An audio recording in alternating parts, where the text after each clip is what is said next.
네, 강프로입니다. 자, 두산 에너빌리티 보겠습니다. 자, 일단 금요일 날에는 0.57% 하락해서 끝났습니다. 보합에 끝났다는 거죠. 자, 이걸 보셔야 됩니다. 최근에 미국 시장의 움직임이 심상치 않았었어요. 미국 시장 차트 보면서 이야기를 드릴게요. 자, 나스닥인데 고가부터 저가까지 그리고 금요일 날의 움직임을 보더라도 마이너스 1.5%대까지 떨어졌다가 플러스 0.7%에 끝났습니다. 반등이 나왔다는 거죠. 왜 반등이 나왔는지 그 이유에 대해서도 제가 상세하게 이야기를 드릴 거고요. 무엇보다 중요한 점은 요 내용입니다. 자, 미국 시장이 떨어졌었던 이유는 미국의 경기 침체가 올 수 있다는 우려감이 있었을 때예요. 자, 그러면 그 전에 경기 침체 우려감이 있었을 때는 어떻게 주가 움직임이 나왔었느냐? 여기 7월과 8월 달입니다. 특히나 8월 달 같은 경우에는 나스닥 지수가 하루에 저가 6.3%까지 떨어지는 부분이 발생을 하면서 굉장히 어려운 구간을 지나왔죠. 근데 결과적으로 어떻게 됐죠? 다시 신고가를 만들고 그 이후에 2만 포인트를 넘어가는 구간까지 만들어냈습니다. 이렇게 만들어놨었던 이유는 AI 시대에 투자가 막대하게 일어났기 때문에 그래요. 자, 그러면 AI 투자가 있음으로 인해서 두산에너빌리티에 어떤 영향이 있느냐? AI는 전기를 많이 사용합니다. GPU가 많이 들어가기 때문이죠. 그럼 이 GPU가 많이 들어가고 이게 어디 들어가요? 데이터 센터에 들어갑니다. 자, 그럼 우리가 여기서 생각해 봐야 될 거. 데이터 센터로 인해서 전기 부족 사태가 일어났고 원전에 대한 부분까지 당연히 부각을 받을 수밖에 없고 이 구간에 맞춰서 SMR과 오클로의 주가는 10배 이상의 주가 상승을 24년도에 만들어냈다는 점. 자, 여기서 한 가지를 더 보시죠. 미국의 시장이 안정적으로 움직일 수 있어야 한국 시장이 안정적으로 움직일 수 있고, 그리고 한국 시장이 최소한 하락 추세는 만들지 않아야 올라가야 된다는 게 아닙니다. 하락 추세는 만들지 않아줘야 돼요. 작년에 한국 시장의 움직임을 보면 굉장히 약한 움직임이 지속돼 왔었거든요. 근데 이런 부분에서 두산에너빌리티는 저가를 이탈한 게 아니라 보세요. 7월 11일부터 쭉 빠지기 시작해서 코스피의 주가의 등락폭 그리고 코스닥의 주가의 등락폭을 보더라도 그냥 딱 찍어서 볼 수 있는 내용인데 어때요? 한 달 동안 17%의 주가 하락을 만들어냈습니다. 자, 그러면 이때 당시에 코스피는 완벽하게 무너졌다는 거예요. 자, 그럼 3월 달부터 고가 형성을 했었던 코스닥에 대한 움직임을 보더라도 어느 정도입니까? 27%. 지수가 30% 가까운 등락이 있었음에도 불구하고 두산에너빌리티의 주가는 최소한의 가격대를 유지하고 있었다는 점 굉장히 긍정적으로 봐야 됩니다. 그렇죠? 최근에 이렇게 돌파하는 구간에서 체코 원전 관련된 내용들이 나오고 있는 것은 사실입니다. 근데 체코 원전 관련된 내용으로 인해서 주가가 올라간 건 아니라는 거죠.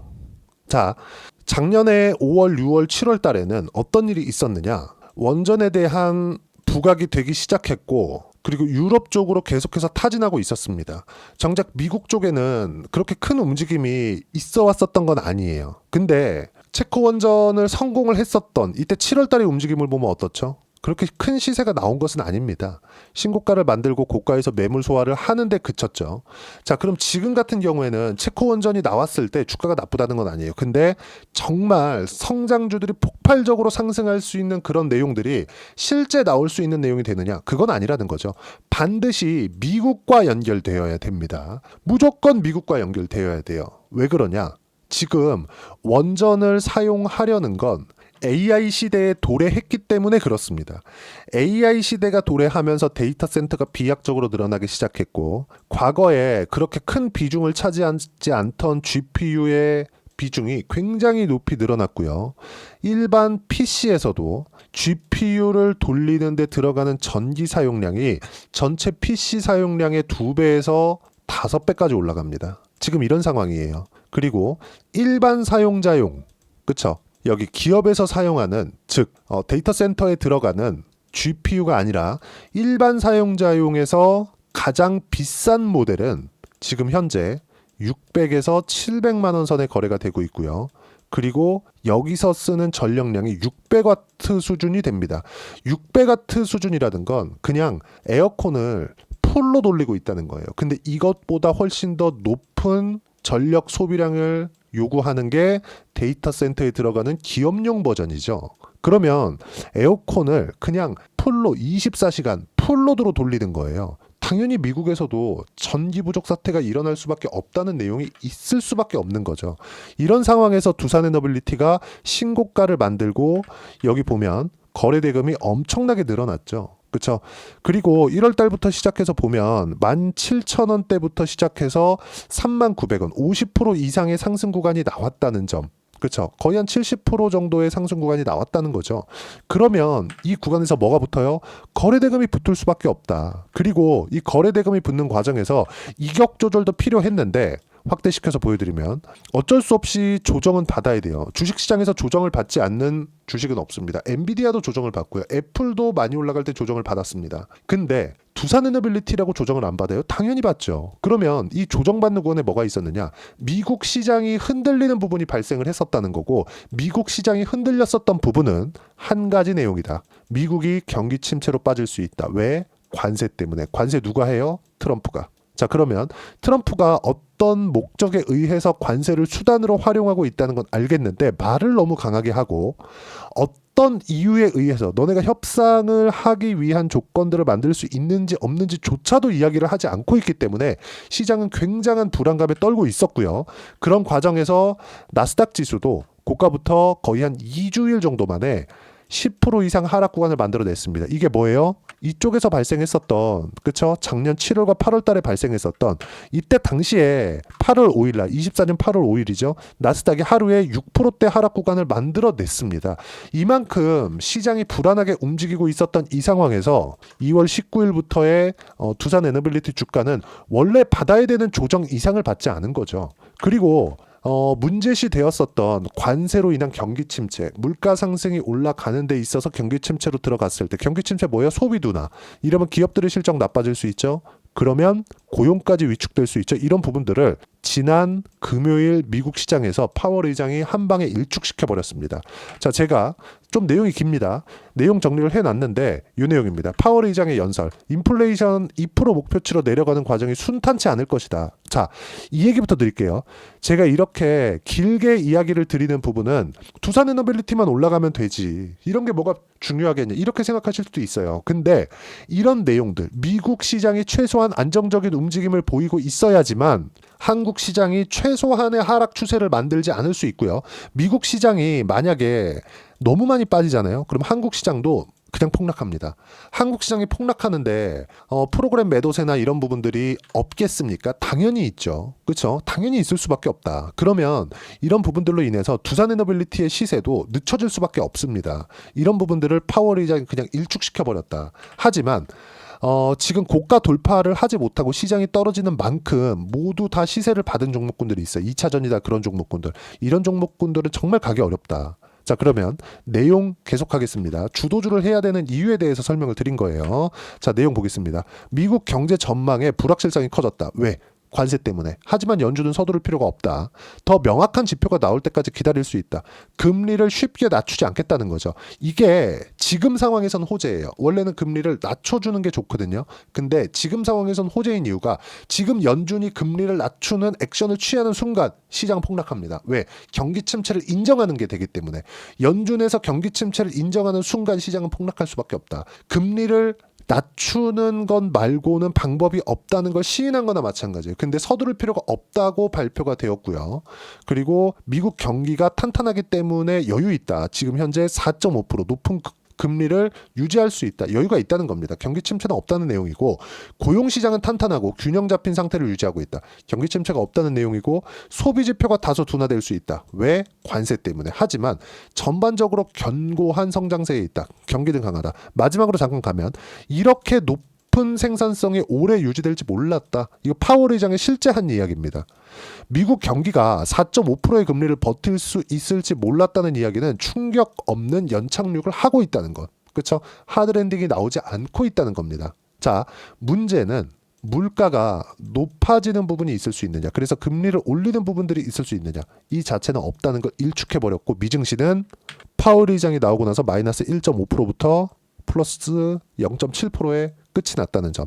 자, 자세한 풀이는 영상 내용이 길어질 수 있기 때문에 제가 무료로 진행하는 소통방에서 진행할 예정이고, 이런 내용으로 인해서 미국 시장의 움직임은 안정화가 됐고, 그리고 미국 시장의 조정이 끝났을 때 한국 시장도 안정적인 구간, 즉 상승하는 것을 기다리는 게 아니에요. 최소한의 안정화 구간을 이야기를 드리는 거고, 그런 부분이 있었을 때 두산 에너빌리티는 이미 조정을 다 끝마쳤기 때문에, 그렇죠? 미증시가 이쪽 구간에서 얼마나 등락 구간이 심했습니까? 근데 단기간에 거의 한 100% 가까운 시세가 나왔었던 두산 에너빌리티의 주가는 당연히 받았어야 되는 조정 구간을 받은 것 이상의 움직임은 없었다는 점. 다음 주부터 반등이 나오고 반등하는 구간에서 매수 타점을 잡아야 되고요.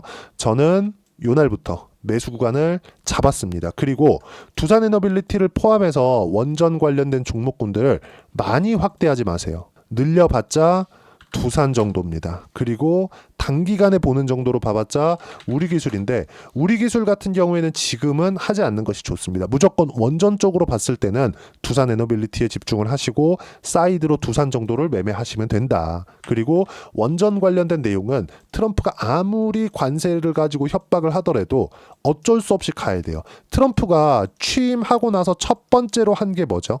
손정희 회장 그리고 샘 올트먼을 불러가지고 700조 원의 투자를 유치를 했습니다. 이 700조 원은 모두 다 데이터 센터에 들어가고요.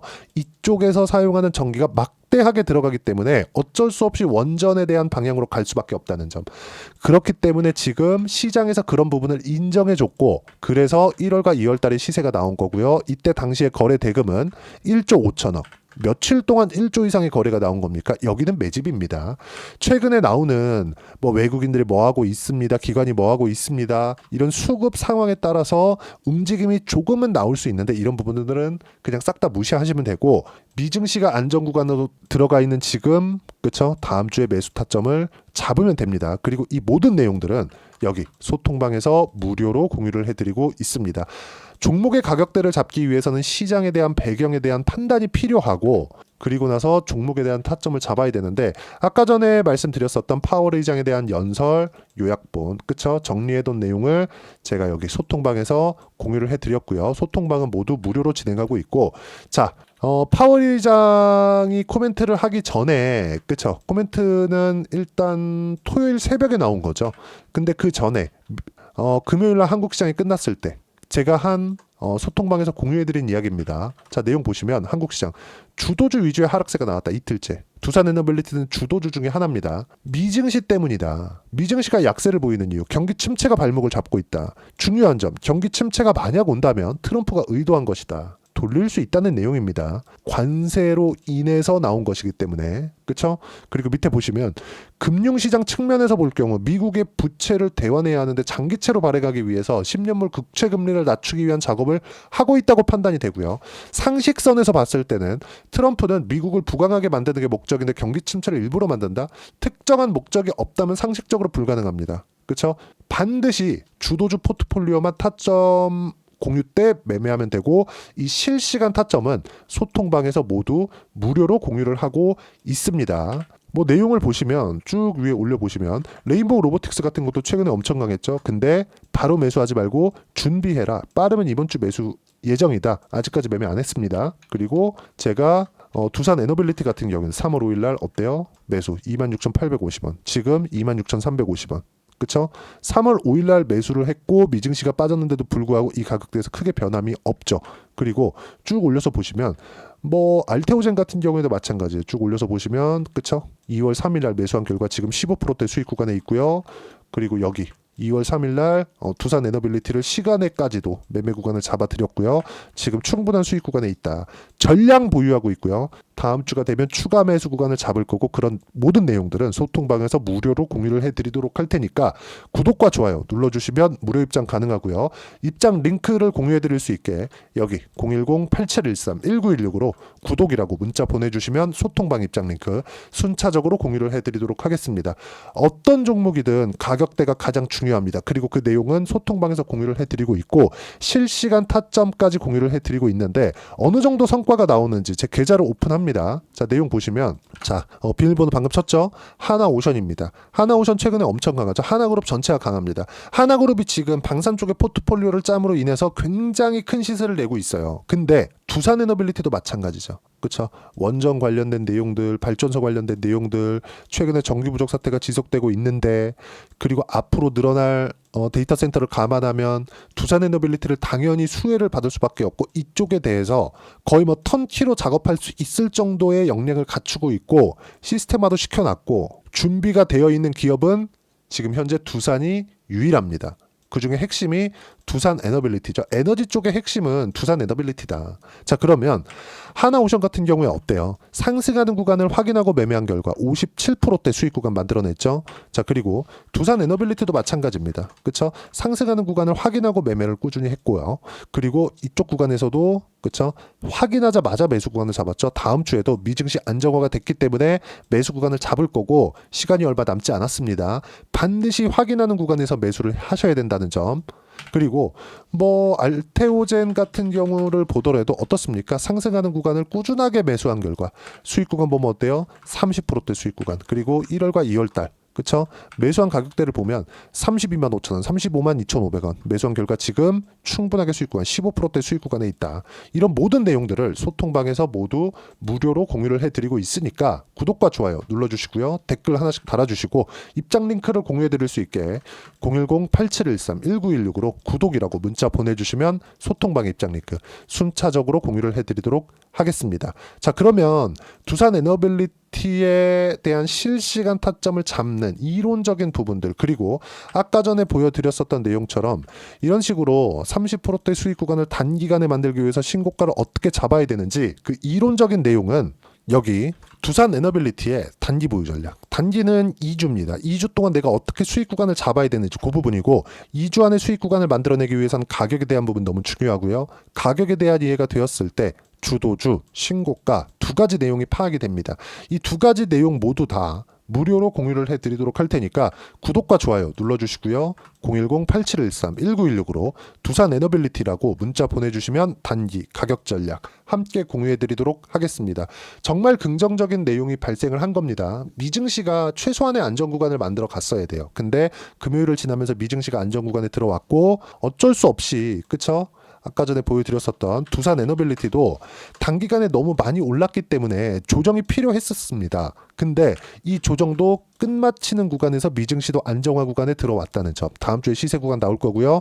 다시 매수 물량을 늘려가야 될 때가 됐다. 그런 모든 내용들은 소통방에서 실시간으로 그쵸? 누구나 매수할 수 있게 실시간으로 제가 공유를 해드리고 있지만 앞으로 두산 에너빌리티와 함께 어떤 종목을 공략을 해야 되는지 그리고 3월 달에 단기간에 수익을 낼 수 있는 원전을 포함해서 주도주들 이런 내용입니다. 여기 보시면 제가 주도주 관련돼서는 계속해서 강조를 드리고 있거든요.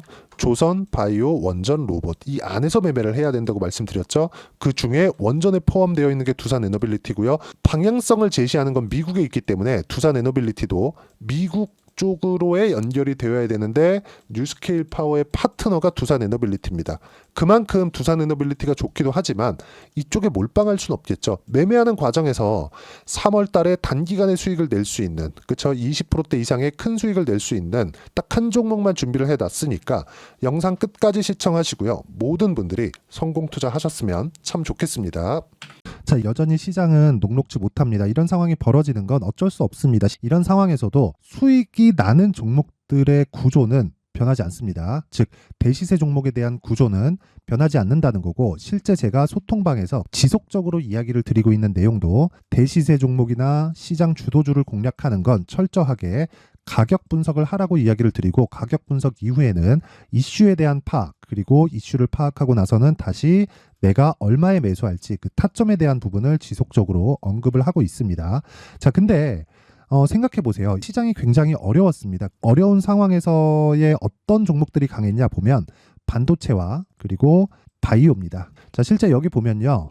HLB에 제가 실제 매매한 내용을 띄워놓고 보여드리고 있는데 1월 22일부터 매매를 시작해서 4일 동안 31%의 수익 마감이 됐고요. 그리고 여전히 신고가 종목입니다. 자, 그리고 그 다음 어보브 반도체 이름을 보시다시피 반도체 종목이죠. 그리고 AI 반도체는 지속적으로 강세를 보이고 있습니다. 이 종목도 신고가를 먼저 달성한 이후에 제가 21%의 단기간에 21%의 큰 수익을 내고 마감이 됐습니다. 다시 재공략을 준비하고 있고 이런 부분은 소통방에서 다 공유를 해드립니다. 자, 그리고 코세스. 자, 코세스 같은 종목도 당연히 그쵸, 신고가 종목이고요. 그리고 반도체 종목입니다. 이 종목도 영업일 기준에서 이틀 동안 대략 한 15%의 수익 마감이 됐습니다.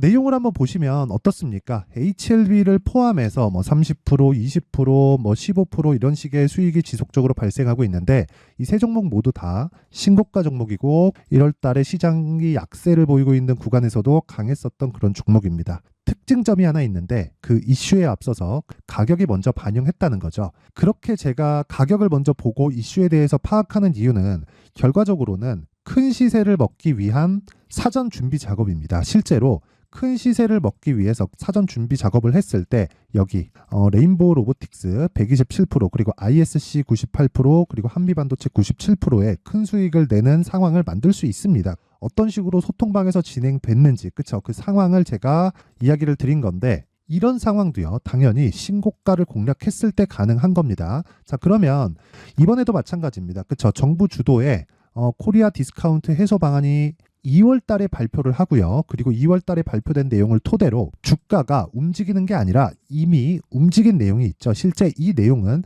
크게 중요한 게 아니라는 겁니다. 실제 움직인 내용을 보면 자, 기아차입니다. 실제로 12월 달에 신고가를 만들어 놓고 정부에서 입김을 불어 넣으니까 순식간에 기아차를 포함해서 현대차 같은 거대 기업들의 주가가 2주도 채 되지 않아서 40% 정도의 큰 시세를 냅니다. 자, 그러면 우리는 어떤 종목을 봐야 될까요? 이슈를 파악해야 되는 것도 맞지만 철저하게 가격에 맞춰서 매매를 해야 되는 게 당연히 중요합니다. 정부가 주도하는 정책 방향이 있겠죠. 그 방향에 맞춰서 우리가 종목을 찾을 필요가 있다. 자, 그러면 답이 나왔습니다. 정부가 주도하는 방향에 맞춰서 제2의 기아차를 찾는 게 지금은 중요하다. 근데 정부 정책의 방향에 맞게 가자. 그랬을 때 앞서서 제가 보여드렸었던 내용인 여기 레인보우 로보틱스 127% 그리고 ISC 98% 그리고 한미반도체 97%와 같은 수익을 낼 수 있습니다. 물론 시간에 대한 부분은 최소 2주의 시간이 필요하고요. 그리고 최장 3개월 안에 끝내야 됩니다. 자, 기아차의 시세를 보셨던 것과 같이 2월 달에 정부 정책의 방향이 결정되고요. 바로 3월 달이면 시행입니다. 자, 그러면 우리는 거기에 맞춰서 당연히 종목을 찾아야 되고 제가 제2의 기아차를 찾아놨습니다. 제가 아까 전에 소통방에서 이야기를 드렸었던 내용 다 공개를 해드렸는데 그 내용처럼 종목만 받고 싶다 하시는 분들은요. 상단에 있는 제 전화번호로 대시세, 자, 대시세라고 문자를 보내주시면 정부 정책의 방향에 맞는 종목을 모든 분들에게 무료로 공개를 해드리도록 하겠습니다. 자, 제가 원하는 건 채널 성장이 목적입니다. 자, 그래서 구독과 좋아요 꼭 좀 부탁드리고요. 모든 분들이 정부 정책에 맞는 방향으로 매매를 이어가서 큰 수익 보셨으면 좋겠습니다.